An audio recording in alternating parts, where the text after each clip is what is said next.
And we're back here with Critical Condition Sports. My name is Jose, and we're here back. I'm back here with my good old friend here, my partner in crime, Jonah Rawls himself, all the way from beautiful Florida. How you doing, Jonah? Oh, it's so nice. Hey, Rays, just quit. I know we're not a Walk off. baseball. I know. Yeah, Walk off walk homer. off, Walk off dude. Come homer. on. Bottom of All the right. ninth. Anyway, yeah, repping. God always got to rep. Anyways, I'm ready to talk about fights, man. Excited. All right, man. Well, we're here to let's get right to it, man. Season 31, episode 2 review of The Ultimate Fighter. We got Cody Gibson, who is from the show. We just came off a brutal and amazing finish. He'll be joining us on the show in a couple minutes here, so stay tuned for that. Jonah, man, give me your quick thoughts, man. I know the episode kind of the way the formula kind of works, man. Sometimes it kind of just drags on a little bit, but we were started with some drama, man. We Yep. were thought we were gonna get Trevor Wells against what's his name, Timur Valiev. Timur. And Yep. then Trevor, it started off with Trevor not being able to fight. He had a cold sore. So we ended up getting a new fight. Cody Gibson versus Mondo Gutierrez, man. What were your thoughts, man?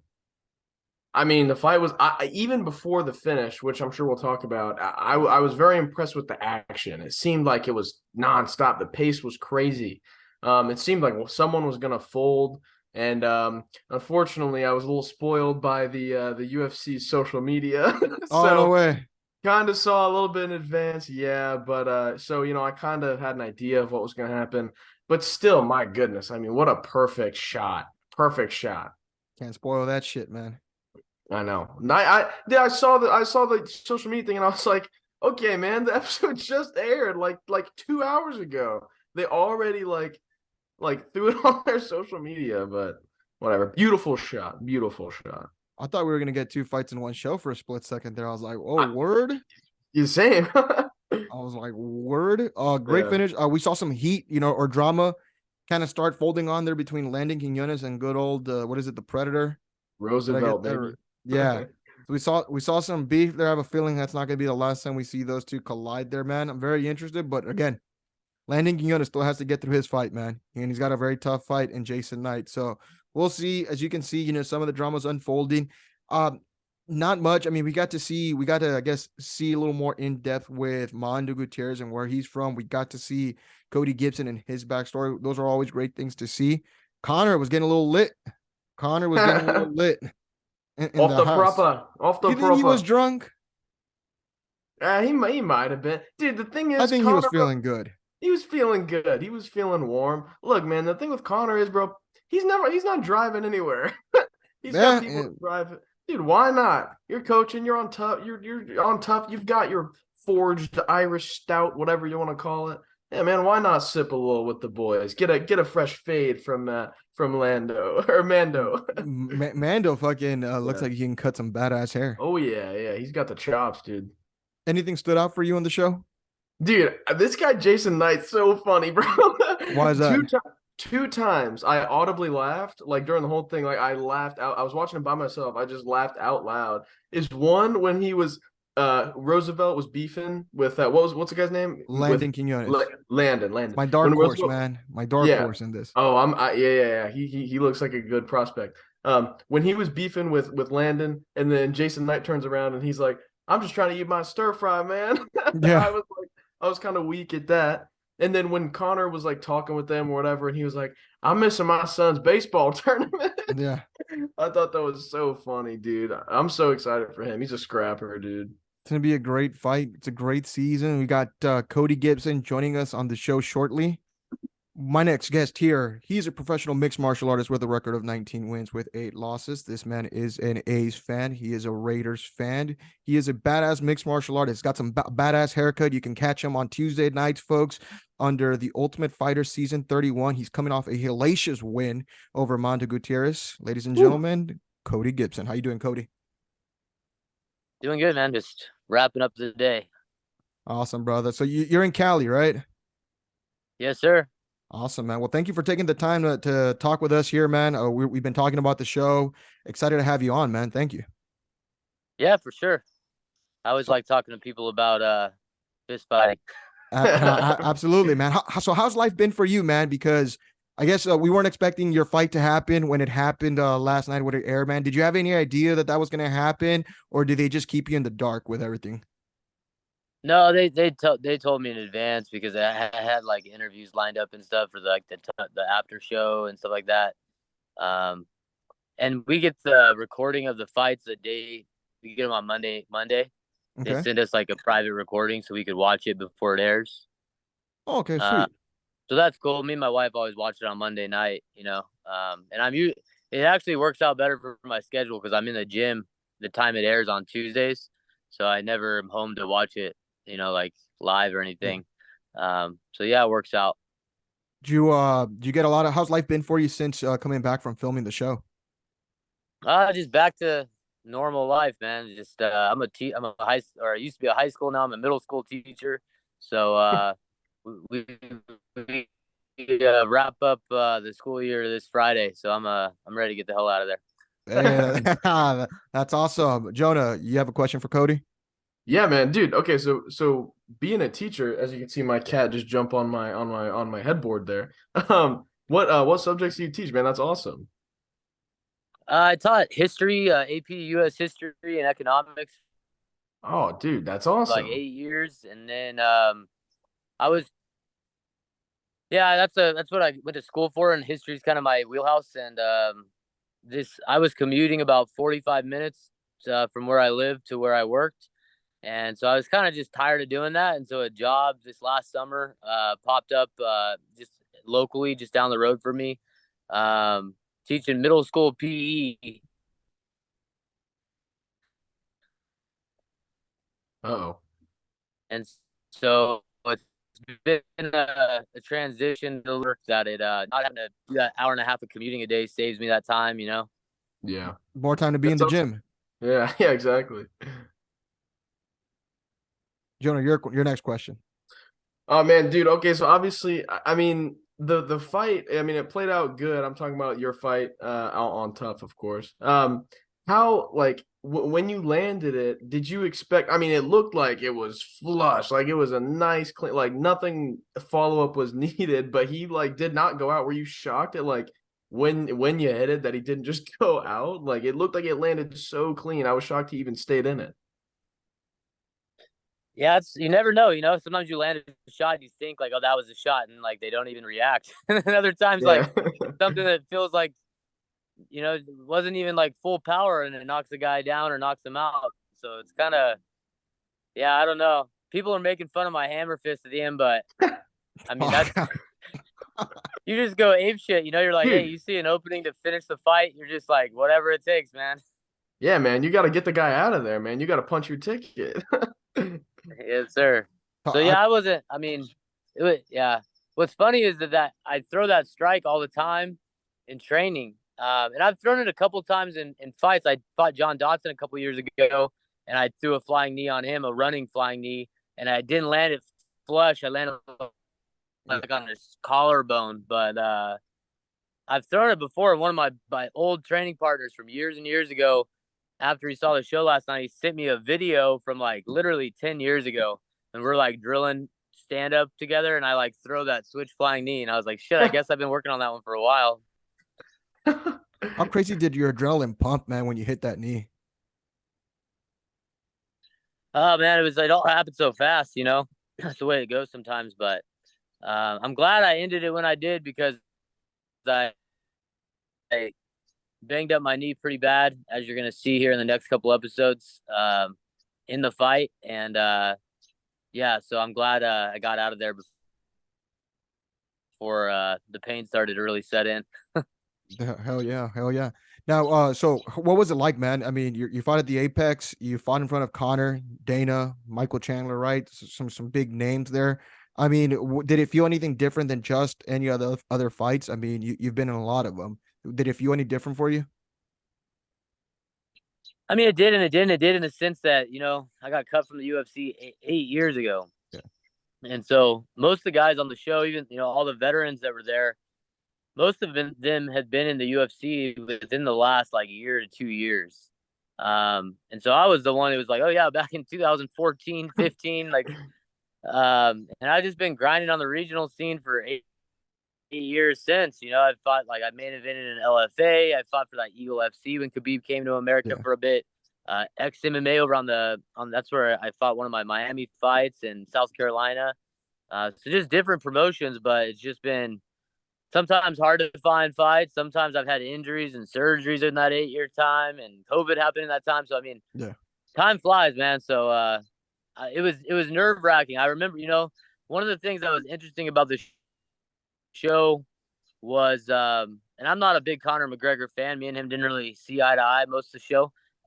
But one of the things he said in the episode last night, Mondo was asking him after a training session, what do you feel in the back? What do you do in the back? That sort of question. And he said something that I thought was really interesting. He said you could tell that he was having trouble answering the question because the reality is that every fight's different. Sometimes you feel really calm and collected and almost too calm, where you're like, why am I so calm?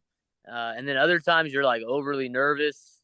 And he said that whatever the emotion is that you have in the back, just let it be and not overanalyze it, and just let that's supposed to be the emotion you're having, because that's the emotion you are having, So I thought that was kind of profound, because sometimes I feel like you're in the back, and I've had instances where I was almost overly calm, and I was like, why am I not more nervous? Well, I got to rev myself up and get ready. I'm about to fight, Like, you can't be like sipping on a Mai Tai here. It's time to fight.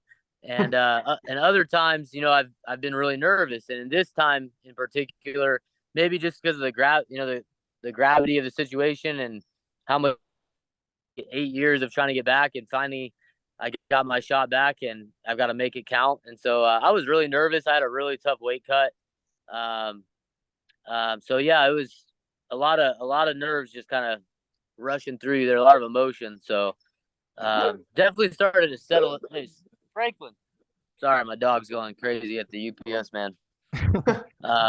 But yeah, just a lot of emotions just kind of overflowing there for during the fight, before the fight, during the fight, and then immediately after. So but I started settling in after that first fight a little bit better. Did you so you weren't a Conor fan before, or was it after the show that you're not so much of a huge Conor fan? I mean, I'm a fan of his as far as like what he's done for the sport, the eyeballs he's brought to it, the accomplishments he's had. I remember when he was coming up, I used to be managed by the same guy he's managed by, Audi Attar from Paradigm Sports Management. And so I actually fought on the same card with Conor at UFC 170 when he fought Poirier for the first time, and he was just coming up. He wasn't the notorious Conor McGregor that we know of now. And that was really the first big fight he had in Vegas at a pay-per-view, and he was on the main card. And that whole place, I believe it was at Mandalay Bay, and it felt like all of Las Vegas was just stormed with Irish people chanting in mobs up and down the streets and the casinos. And that was when I remember really sitting back like, this guy is not like us. Like, something's different about this guy.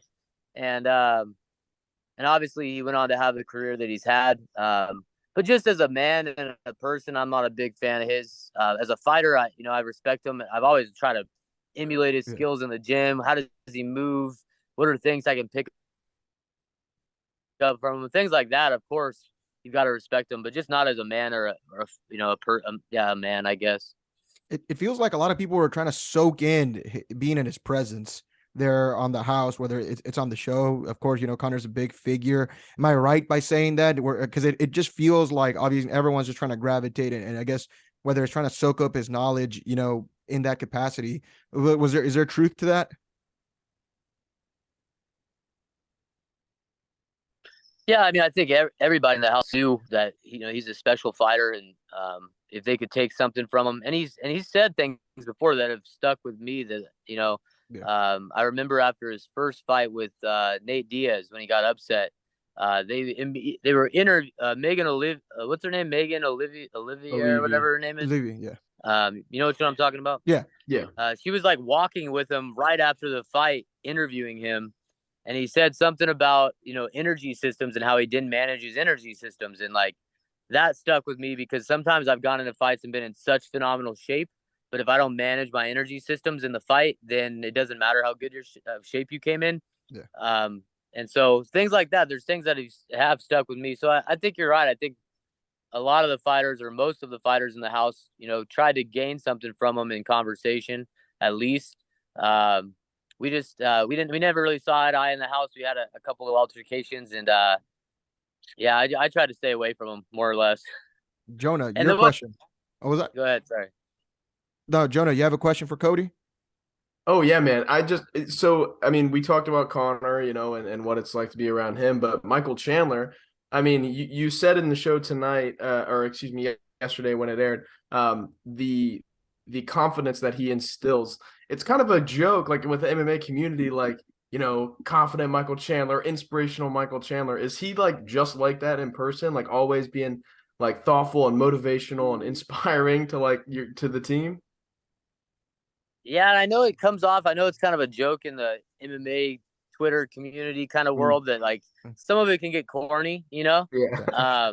which I don't, I'm sure some of it does, but Yeah. I mean, he really is like, he is a motivational guy. Like when you meet him and talk to him and like and really just watch how he conducts himself and how deliberate he is and how much he just puts all of himself into anything he's doing. And he gives his full effort in every avenue of his life. I don't know, man. It's something special about him, and I just tried to, we just kind of clicked and bonded a lot. I think we both came from that wrestling background, and his brand is called Walk On, and the story behind that is he was a walk-on wrestler at Mizzou, and so that mentality of like that walk-on mentality it's kind of right up my alley. I've always kind of thought of myself as an underdog in life and fighting and everything. So yeah, I took a lot from him, and he did help me. Especially when you're really nervous, you're like, holy crap, man, all 8 years I'm trying to get back here and I got to perform, this one instance, 2 rounds against a tough dude. And yeah, man, I didn't really care which side I landed on, which coach I got when I got in Vegas. But in retrospect, I'm really happy where I landed. Yeah. And then when you get a win on Tough, like you kind of said the other day or when the episode aired, you didn't really expect to feel like a team, like you didn't really expect a bond feel like you're one with a team when you win. Did it really after your win feel like, all right, I did it for my team, or did it still feel like individual, like, all right, I'm the man, like I did it, I punched my ticket to the next, or was it a happy balance of both? I think there was a happy balance between both.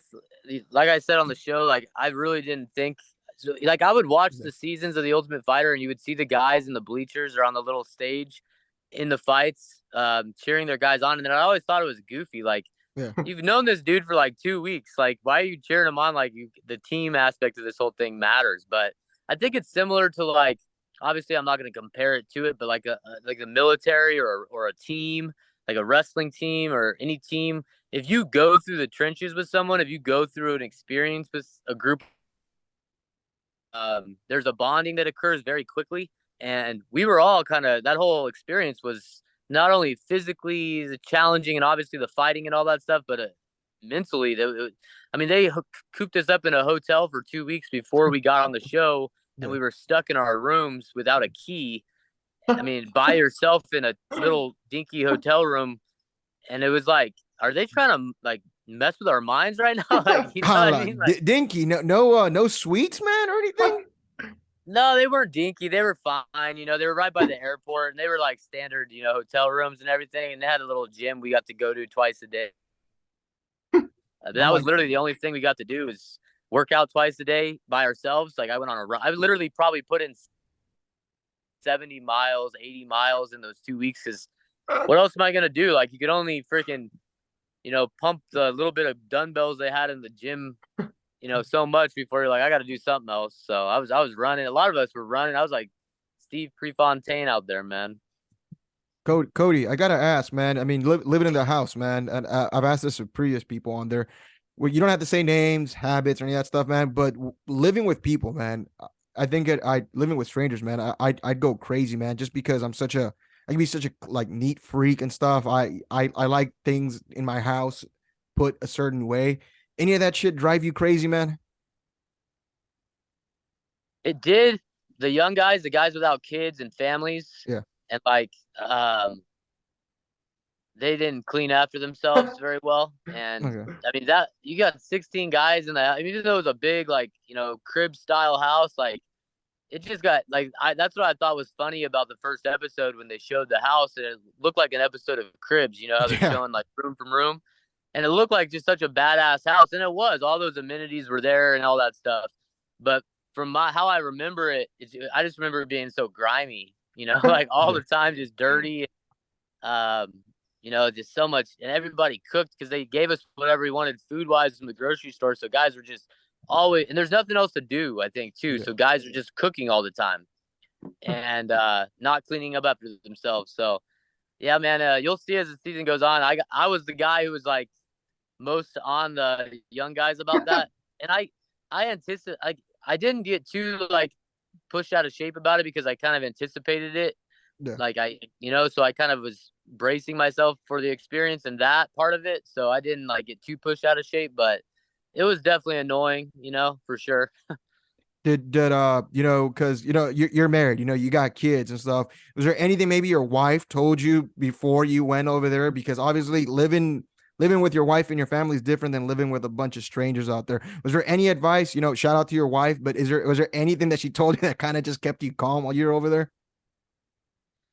I mean, I think that, well, she told me don't embarrass yourself. Don't Oh, fair embarrass enough. me. Great advice. Good Don't advice. don't Good advice. don't go drinking all that proper 12 and make a fool of yourself, So yeah, more I mean I had a lot of roommates throughout college, and Yeah. I was a couch surfer, man, in college, and always just moving about, and 5-6 guys to a small apartment and stuff like that. So I've kind of got used to that kind of lifestyle, so I kind of knew what the experience was going to be like in that way. But it's definitely a shock when I guess some things just become natural, like picking up after yourself over the Yeah. years. You just like instinctually do it. Whereas those guys, I don't know, maybe they still got mom to pick up after them. I don't know. Shit, I hear that. Now, you're also a A's fan. You're a Raiders fan, man. Where's your love for other sports come from, man? I mean, just experiences. I think most people, like, you think about the times in your life you got to go to A's games, or you got to go to Raiders games.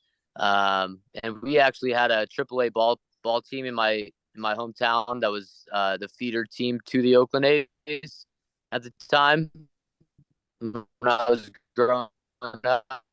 So some of those players that I remember getting autographs from, and stuff on baseballs, and then like Eric Chavez comes to mind. Like, he ended up being a really good major leaguer. I think he was either a first baseman or a third baseman. But yeah, I mean, those types of things, and I don't follow sports as much as I probably would if I had more time on my hands. I'm like a playoff sports fan. Like, I kind of follow it throughout the season. I never catch games, and the playoffs hit, and I'll look at when the games are, and I'll sit down and watch at least some of them. So football, fantasy football changed everything, man. I'm all about that life. Telling you, man. I won last year, man. I won last year. Unfortunately, Nice. I won in a technicality. Unfortunately, I'm so happy that DeMar Hamlin is well and stuff. Obviously, when that game was scrapped, I was in the lead. So we just cut it. Yeah, we just cut it. I was in the lead, and the other guy, I was up by like 20 points, and the other guy had Jamar Chase. With Jamar Chase, you just never know, right? He can go off. So I was very let's just say the cards went in my favor that day. Bittersweet. A little Yeah, bittersweet. very bittersweet. I'm glad the guy's doing well. But Yeah. fantasy football, man, you got any favorite players? Ooh, man, I've had some good ones over the years. I like doing combinations. So whoever my top wide receiver is, I want to have the quarterback they have. So I don't know why I like to do it that way. I'm always a little weary of running backs just because I feel like they get hurt so. I agree. Like, it's a little, to me, I don't know what the statistics show, but like, obviously you want good running backs, but I won't waste my early draft picks on backs just because how many times have we like top picks end up, can't blowing out their knee in week 2, and then you just Taylor? wasted that pick. So, yeah, it's happened, man. And I freaking lost. I think it was last year because they benched Josh Allen when the team was up so much. Yeah. And he was my quarterback, and I needed like one more point, and it was like, yeah, I ended up losing because of that. So I remember being really pissed about that one. Yeah, man. The coaches don't give a shit about fantasy football, unfortunately. Cody, as we're nearing the end No. here, man. Here in the review, I'm doing this thing. We're doing some trivia here, man. We're doing some Ultimate Fighter trivia. You may be great at this, you may be bad at this. I'm gonna ask you 3 questions here, man. You get 2 out of 3 right, man. We'll do a special prize for some of our viewers out there, man. So no pressure. All right. Uh, I'm uh, pretty on. I'm not gonna toot my own horn if I screw this up. So well, let's hear them. it's Ultimate Fighter, so Ultimate Fighter stuff. So let's see here. What fighter was the first person to ever get kicked off the show after the show was over? Oh, after the show was over, Yep. After Jesse the show was Taylor. over. Yes, sir. Pay the man. One right. Ooh. Jesse Taylor, Yes, he sir. was the dude who did the limo thing, right? Yep. Yes, sir. You are correct. That was season 7 under Team Forest. It was the Forest and Rampage, the Rampage one. Sweet. We're already off to a great start here. All right. Question 2 here. Which fighter was the first person to win the Ultimate Fighter and become a world champion in the UFC? All right. Win the Well, we know Ultimate Forrest- Fighter and become the first one to become a UFC champion. I got 2 in my head Okay. because I mean, obviously Forrest was the first Ultimate Fighter and he did become a world champion. But Rashad was either the same season in the other weight class or the next season, and he became a world champion. I'm just trying to think of who became a world champion first. Think about it long and hard on that one. Forrest, who did he beat to win a world title? He kind of was in the right place at the right time, I felt like. Oh, I like Forrest. I thought he won. I like Forrest.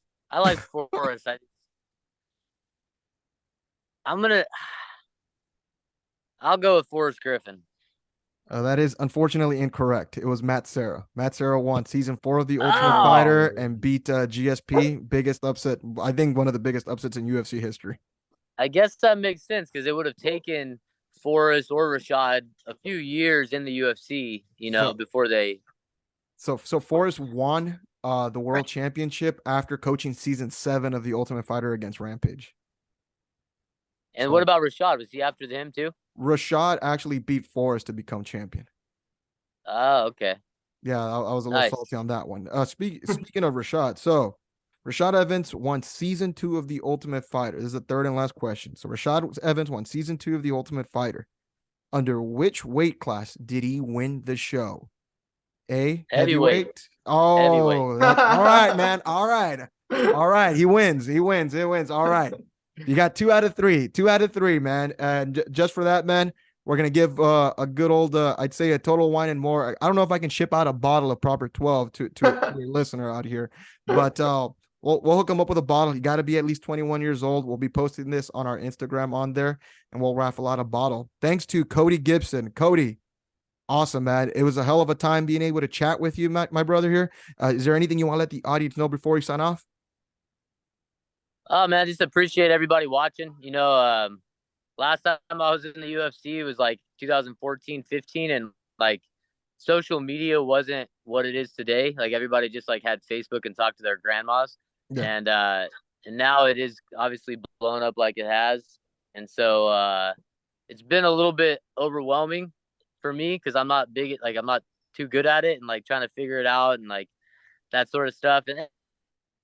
And I'm just the kind of person who likes to respond to people when they take the time out of their day to message you, So it's been an interesting last 24 hours, but I just appreciate it. I appreciate everybody watching, supporting. Without the fans, we wouldn't make any money. Yeah, shout out to all the fans out there. Awesome. Cody Gibson, ladies and gentlemen, you can catch him on season 31 of The Ultimate Fighter. He's moving on to the semifinals after a great win. Highlight reel finish for sure. Cody, thank you for your time, brother. Awesome. So I think we might have lost Cody there, but Cody Gibson, great guy, great conversation, man. We enjoyed it. He won a bottle, or I'm not sure. Can I ship out liquor, Jonah? Oh, yeah, probably. Yeah. You can. That's a thing. I was really hoping he was going to get that third one wrong. Now you go. Oh, there he goes. There we go. I was really hoping he was gonna get that third one wrong there, and he fucking got it. I was even gonna make that shit multiple choice there for him, and he fucking got it on the first one. You got to make the But questions harder, man. These guys that's what make it I'm saying. tough. Did you know the answers to any of these? I knew it was Matt Serra, big Matt Serra guy. Big Well, Matt Serra. you also do tend to post and shit on GSP sometimes. There when I see I no, man, I like GSP. No, I knew the Matt Serra one. I didn't know the other ones though, because my MMA knowledge is pretty short, man. I became a hardcore only like 4 or 5 years ago, so still. So you didn't know the Jesse Taylor one? No, I remember I know about it, but I didn't like click in my brain. So like, the Rashad Evans, you probably would have said light heavyweight. yeah, I was thinking middleweight because that's where he finished. So in my head, I was like, oh, maybe that's where he started. I don't know. I know he fought at light heavyweight, and then I know he fought at the 3 different. So he won heavyweight. I think I doubt he fought again. So he won the show at heavyweight, and then that was it. Went to light heavyweight and I gotcha. did pretty damn good at it. Yeah. So Cody Gibson got when this episode drops, man, we'll definitely cut the little trivia thing out. We'll post it on there. If you're hearing it here, thanks for tuning in, folks. We'll put it on the IG page at Critical Condition Sports. We'll send out a bottle. If we can't send out a bottle, we'll send you a fucking gift card. Regardless, that was Cody Gibson, Jonah Rawls, man. It's been a hell of a time. And to anyone out there listening, I'll catch you later, guys. Goodbye.